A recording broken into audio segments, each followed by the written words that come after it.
Assalamualaikum, hai semua. Masih di catatan istimewa. Tepat pada tahun 1596, ekspedisi pertama Belanda yang dipimpin oleh Cornelis de Houtman tiba di Banten. Namun apa yang terjadi? Bukannya diterima dengan baik, mereka justru diusir oleh penduduk lokal karena perilaku kasar dan sombong yang mereka tunjukkan.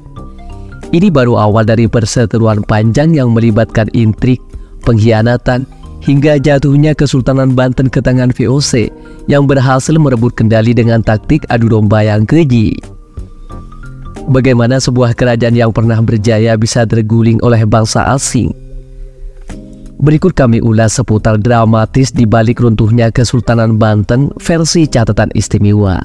Bagi kamu yang penasaran, tonton sampai habis. Namun sebelum lanjut, bagi kamu yang baru gabung di channel ini, terus dukung channel dengan tekan tombol like, subscribe, dan loncengnya agar kamu terus mendapatkan notifikasi info baru dari catatan istimewa.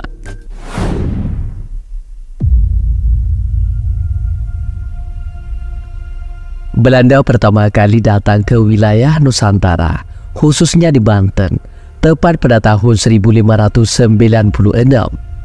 Ekspedisi ini dipimpin oleh Cornelis de Houtman. Namun kedatangan mereka tidak diterima dengan baik oleh penduduk pesisir Banten.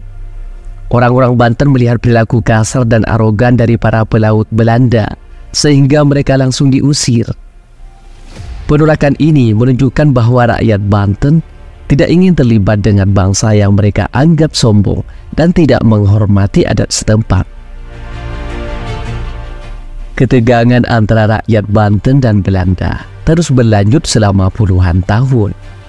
Hingga pada tahun 1656, konflik kembali memanas di bawah kepemimpinan Sultan Ageng Tirtayasa. Pada masa itu, Banten merupakan salah satu kesultanan yang paling maju di wilayah Nusantara, terutama karena letaknya yang strategis dan aktivitas perdagangan yang berkembang pesat. Kesultanan Banten menjadi pusat perdagangan penting yang membuat berbagai bangsa asing tertarik untuk singgah dan berdagang di sana, termasuk Belanda. Perkembangan Kesultanan Banten yang pesat di bawah Sultan Ageng Tirtayasa menarik perhatian VOC, sebuah kongsi dagang Belanda yang memiliki ambisi besar untuk memonopoli perdagangan di Nusantara. VOC menginginkan kendali penuh atas wilayah pesisir Jawa, termasuk Banten, karena wilayah ini menjadi pusat perdagangan yang sibuk. Namun niat VOC tidak diterima dengan baik oleh Sultan Ageng yang menentang keras segala bentuk campur tangan asing, terutama monopoli perdagangan yang diterapkan oleh VOC. Untuk mencapai tujuannya, VOC menerapkan taktik yang dikenal sebagai divide et impera atau politik adu domba. VOC menyadari adanya konflik internal di dalam keluarga kerajaan Banten. Sultan Haji, putra mahkota, sedang berada dalam konflik dengan ayahnya Sultan Ageng Tirtayasa. VOC melihat ini sebagai peluang emas untuk memecah belah kekuatan di Banten dan merebut kendali melalui perpecahan internal. VOC mulai merayu dan membujuk Sultan Haji untuk melawan ayahnya. Mereka berhasil meyakinkan Sultan Haji bahwa dia bisa mendapatkan kekuasaan penuh atas Banten dengan bantuan VOC. Sultan Haji yang merasa kecewa dan tidak puas dengan kepemimpinan ayahnya menerima tawaran VOC. Dia bersekutu dengan VOC untuk menyingkirkan Sultan Ageng Tirtayasa dari kekuasaan.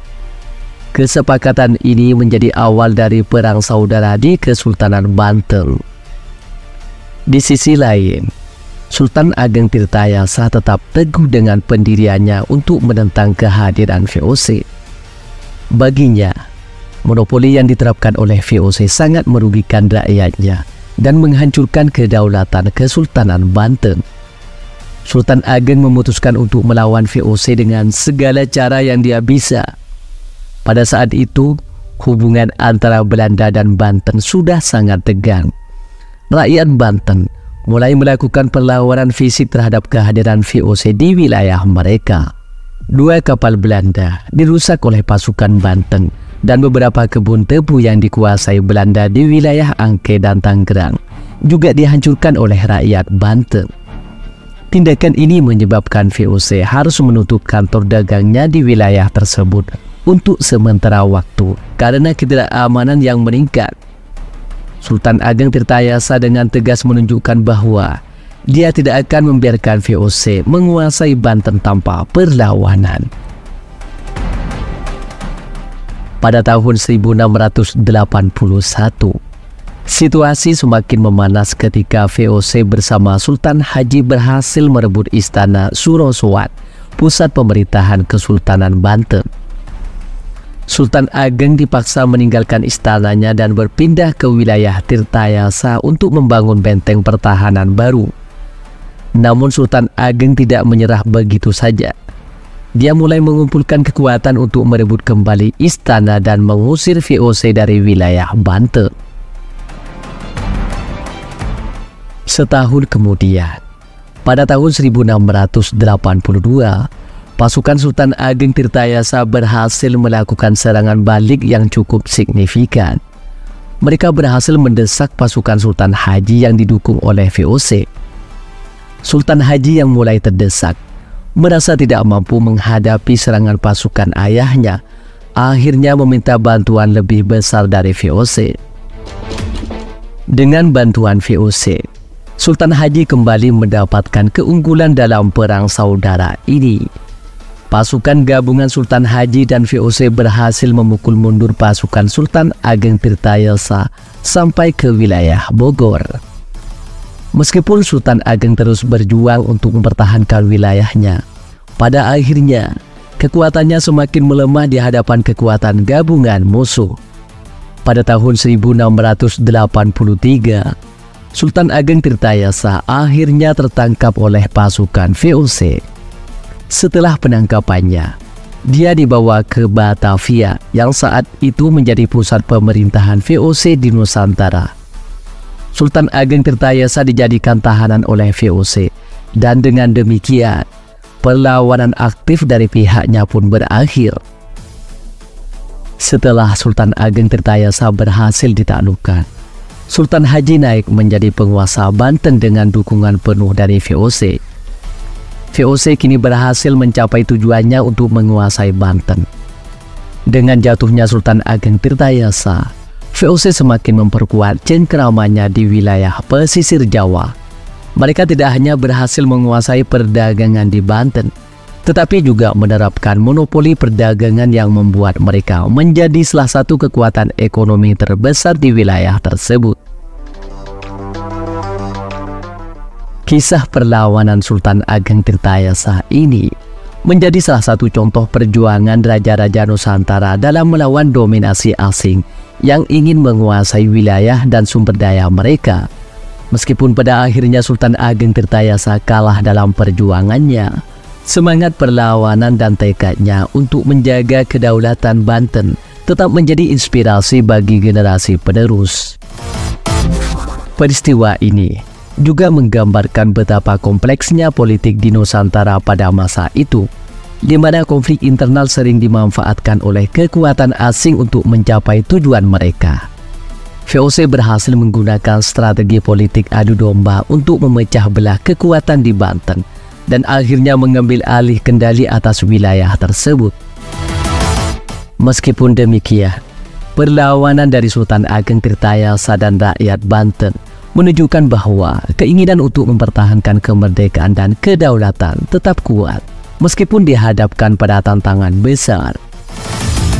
Pada akhirnya, kisah ini menyoroti bagaimana perpecahan internal dapat menjadi senjata yang sangat efektif bagi pihak luar yang ingin mengambil alih kekuasaan. VOC dengan kecerdikan politiknya berhasil memanfaatkan situasi internal di Kesultanan Banten untuk memperkuat posisinya di Nusantara. Namun semangat perlawanan dari Sultan Ageng Tirtayasa dan rakyatnya tetap menjadi simbol perlawanan terhadap kolonialisme dan monopoli perdagangan yang merugikan rakyat.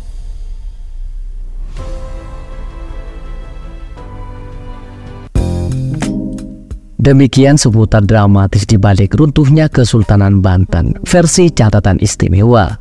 Bagi kamu yang punya tambahan atau koreksi seputar Kesultanan Banten, tulis di kolom komentar ya.